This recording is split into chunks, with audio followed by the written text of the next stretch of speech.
Hello. Hi, Ellen. How are you? Good. Ready to rumble? Yep. Are we gonna get rained on? Yes. You think so? Do you have a rain jacket? Yeah. Nice. Do you? This is rain. This will work. This rain jacket. It's very stylish. That's the main priority. Not if it's waterproof, just if it's stylish. Cool. How are you? Did you already ride? I did part of the course. Which part? I did the hill, the fire tower hill. Oh, yeah. And then we did like kind of the last little bit, and then we found some sweet single track to... You rode single track today? Yeah, we rode also. the flow trail. I forget what it's called. Yeah, that's become my new tradition. I'll get basically a full pre-ride 2 days before, and then the day before I'll just ride trail. Nice. Okay. Got to. The last time we did a podcast, I think, was a long time ago. 2 years ago when you were helping with race analysis. Remember that? Yeah, that was. Grand That Prix seems like analysis. not that long ago, but also long ago all at the same time. Yeah. I obviously, speaking of race analysis, want to talk about Grand Prix because Yeah. I checked the leaderboard. It's pretty exciting. I know. Are you stressing or excited? I'm Or both? excited. I'm definitely like, I had a friend tell me to like, oh, who are you around? Focus on them, like try to focus on beat them. And I was like, I don't know if that's really a good strategy for me. Dang, like zero in on the people that are near you. Yeah, like worry about beating a specific person. And I don't know if that's like a great strategy for me. It might work for others. It doesn't work for me, I don't think. Yeah. Yeah, I think my goal is just to have like a really good, consistent race. Like I feel like in the last year I've kind of lost a little bit of like my process. Oh. And I think Just in general.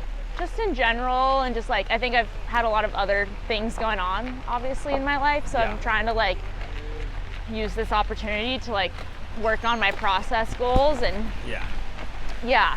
so I think if I just can check off a couple of the basic boxes. How many times can we work in check? Sorry, Check. you said check off. Do we want to say check? We're Wait. at Chequamegon and Oh, everyone calls it check. I was like, why are we saying check? Um, Yeah, I want to know how many times I can say check. Oops. Right now we're checking out the venue. We're checking out the parking situation. Yep, and we're about to check out of the venue.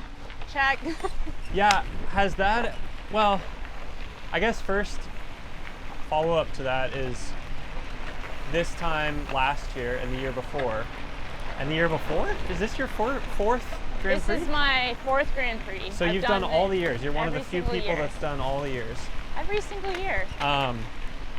Halfway through, where have you been sitting on the leaderboard This is the Past highest. years. This is the highest up I've been ever?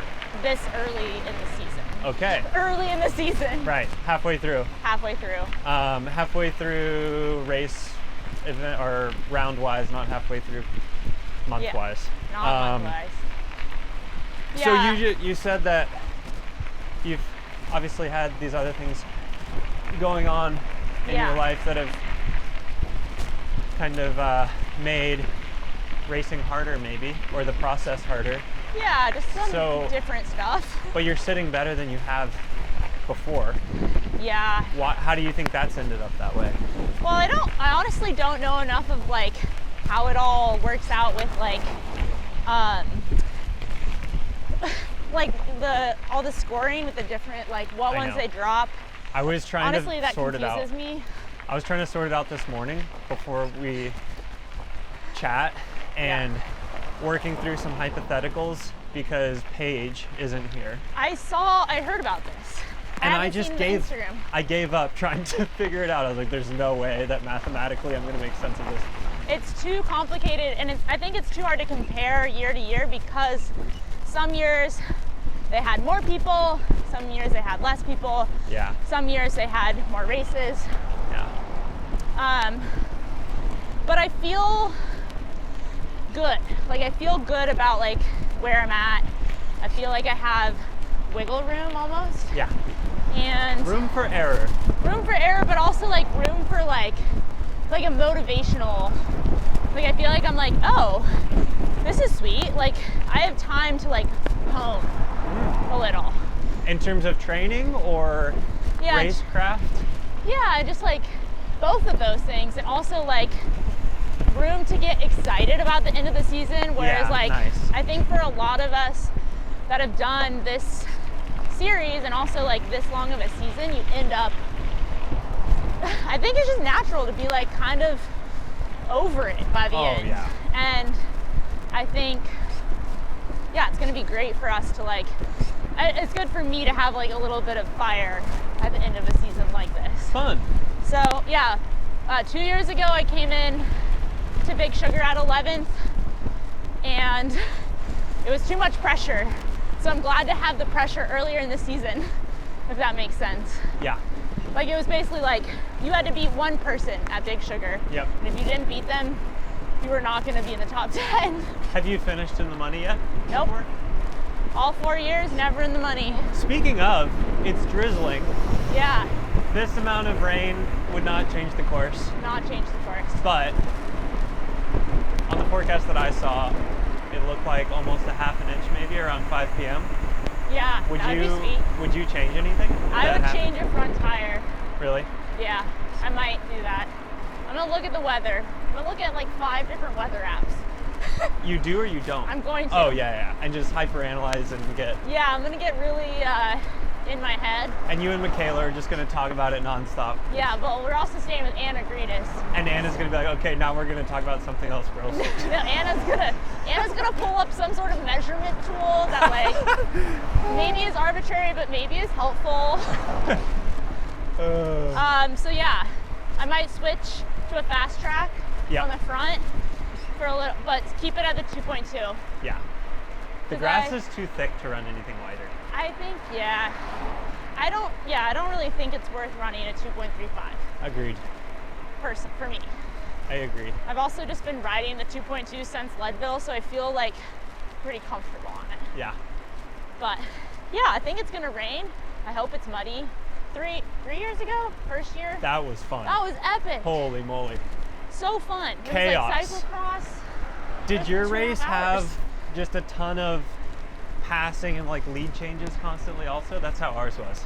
I think so. It kind of came apart at that one section that's like kind of in the trees. That's like kind of single track. Yeah. Do you recall that part? Yep. Right after Janet Road. Janet. What a fun road name. I love that for us. Janet Road is when you have to put your game face on. That's when the action starts. What mileage is that? 10-ish. 10? You get on Janet Road at like 10-ish, and then you're on it for a couple of miles. Then when you take the left, it's like game on. This is such good beta. I feel like since I didn't do this race last year, I kind of forgot a lot of these little pieces Yeah. that I need to remember. We could run through it. Yeah. Janet Road. Left off Janet Road. Okay, 10 miles in. Into that, and at this point it's like 12 miles in. 12 miles Into that in. section that you were describing where it got chaotic. Okay. And then I think it's only like 10 minutes, give or take, until Fire Tower after that. Wait, is that right? I No, might there have has this to be wrong. more miles. Because No, I no, think I Fire have my- Tower is like 25 miles in. I have my left-hand turns confused. There's a tight pinch point 10 miles in. Janet Road's not mile 10. Janet Road's maybe I'll just like deep dive on the 17. map. This didn't work. Forget it. Okay, I'll keep this in mind. I'm going to use Payson for what- stem notes in the future. What definitely 10 miles, something happens. Something else happens. There's a pinch. No, Something okay. else happens. Listen, Janet Road is what you need to remember. I'm gonna remember Janet Road. Janet Road is for sure where things. Yeah. I think my Get like wild. goal was to like not worry too much about positioning right away. Yeah. Because I think in the past, it's like super, you waste a lot of energy. Yeah. If you're like, it seems like to me, like girls were wasting a lot of energy Yeah. a couple years ago, like trying to be up there, and it's not really like, not really worth it for at least like a little bit. For sure. Yeah, from what I can remember, nothing really happens for at least the first 10 miles. It's just kind of hard and people are burning It's matches. kind of hard, but I think you can save a lot of mental energy if you can like surf the mid pack. Yeah. So have you finished in the money before in the overall? I've never finished in the money. Fourth year, How close were you? 11th. Oh, so I lost close. it to Deanna. And right now you're tied on points with Deanna. I know, me and Deanna were tied again. What's your relationship with Deanna? I like Deanna a lot. She's Okay. fun. Every time I see her, we're always like, what are we doing with our lives?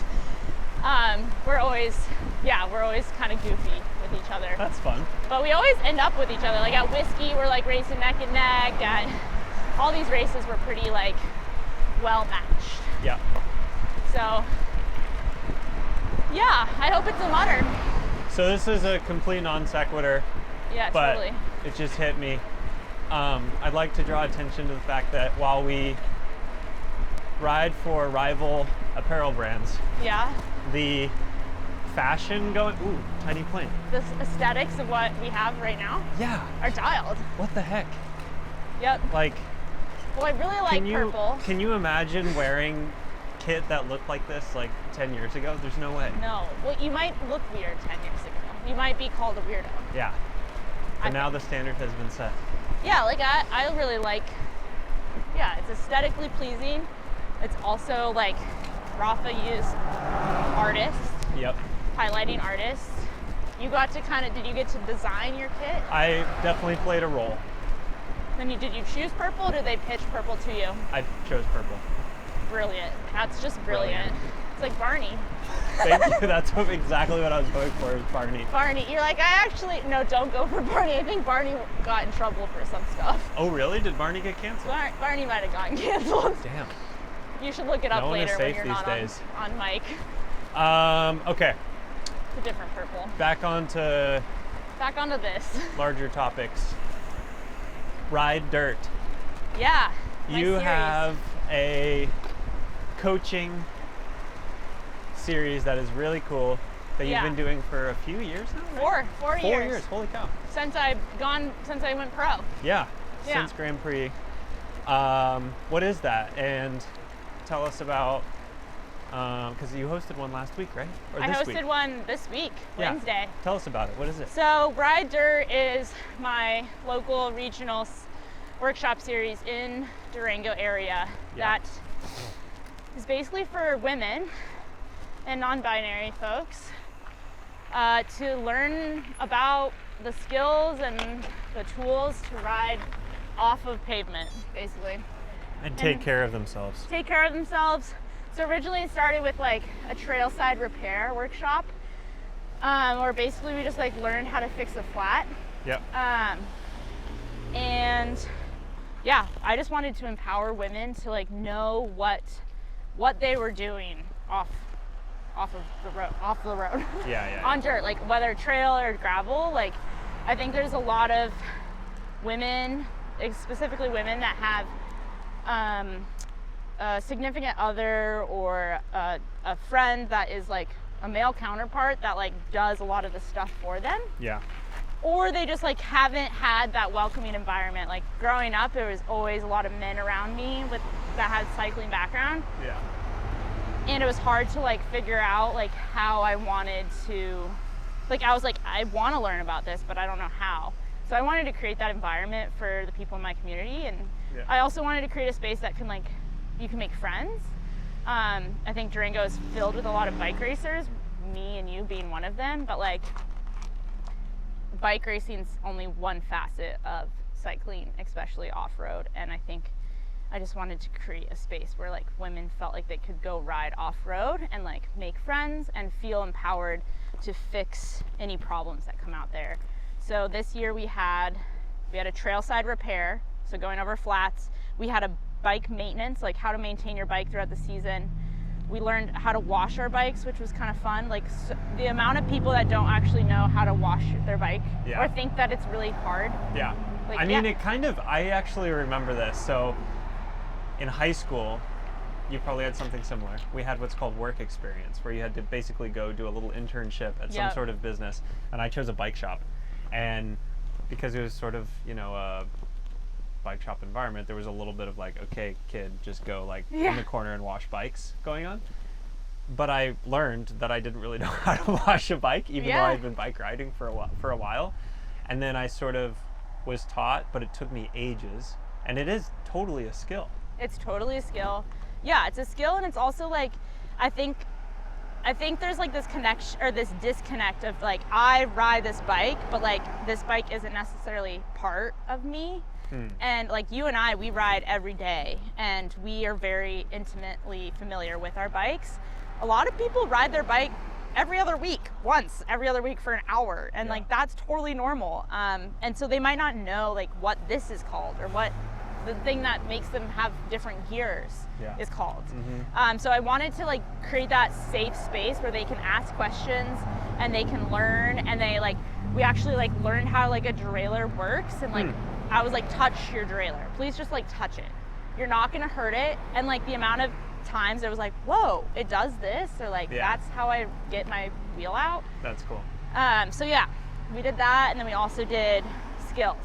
I think mountain bike skills, like really fundamental, like bike body separation, where we brake. There's some actual riding. Yeah, the max we it, ride is like 7 miles.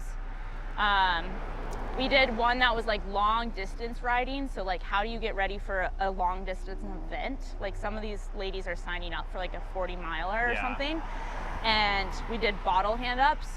Like how many times have someone showed up and you're like, you're supposed to hand me the bottle, and they're like, I've never done that. It was really cool. We practiced it. I handed them up bottles. Oh, fun. They felt pro. It was cool. That's so yeah, sweet. It's very casual, very low key. It's a free workshop series. My sponsors give sweet product. We hand them out. Like Wahoo gave us money for ice cream. Nice. So we can go get ice cream after our workshop. The important stuff. Yeah, key things that really make you a better cyclist. That's so fun. But yeah, I'm really proud of it, and I think in the future what I'd like to do is bring it to races in some way. Wow. It doesn't have to be all the races. I'd also like to have like a group ride in Durango. Yeah, like a weeknight group ride. Yeah, I gotta figure out what that looks like, but. Amazing. So yeah, I can't think of any pro racers, plenty of ex-pros, but none that are racing professionally right now who are dedicating this amount of time to development and coaching and like hands-on coaching. Well, I love doing it. I was coaching Devo before and coaching the college girls before, but I like this because it's kind of low stakes. Yeah. In terms of like, I do 5 of them over the course of my season. I plan them around my races, and then they're free. Yeah. People like, we don't make it a big deal. It's just like a community. Like last week, it was a rainstorm. We actually rode 2 miles on dirt. And then we were like, shit, it's really kind of lightning-y. Let's just bail. And we just did it in the parking lot of the workshop. Yeah. So.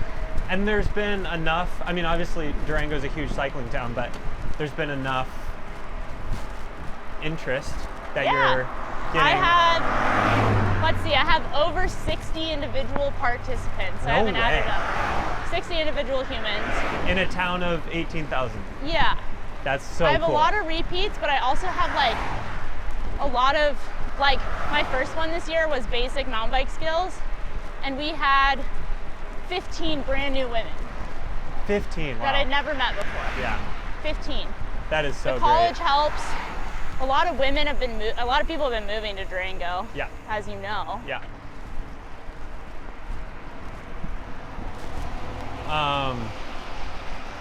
That's so cool, Ellen. And just because I think a lot of us have ideas that we get excited about, and you get them started. Yeah. But you only do it for a year or so.